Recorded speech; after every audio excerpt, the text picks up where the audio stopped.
Ukraina terancam akan menjalani musim dingin tanpa listrik menyusul serangan bertubi-tubi yang dilancarkan Rusia terhadap pusat pembangkit energi. Saat cuaca menjadi lebih dingin, jutaan warga Ukraina mulai mempersiapkan diri untuk menghadapi musim dingin yang lebih sulit.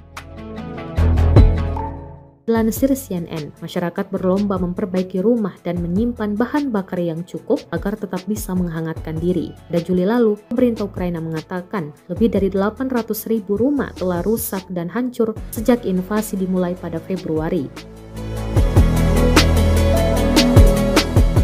Kondisi ini diperparah oleh rentetan serangan udara Rusia terhadap infrastruktur listrik dan pemanas Ukraina dalam beberapa pekan terakhir. Permintaan listrik Ukraina telah turun sekitar 40% sejak invasi Rusia, menurut Badan Energi Internasional.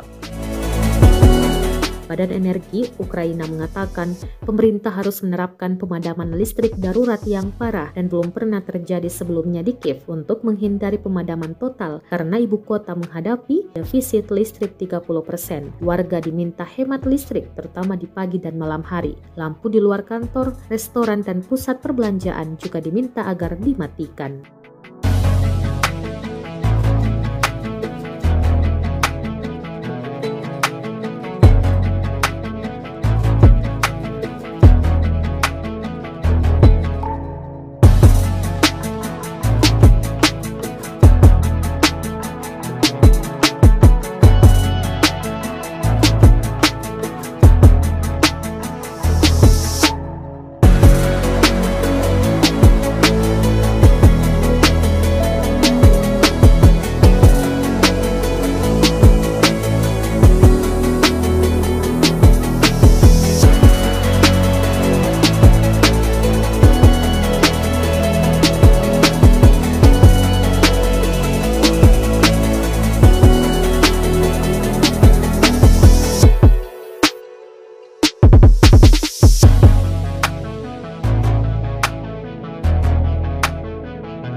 Terima kasih sudah nonton.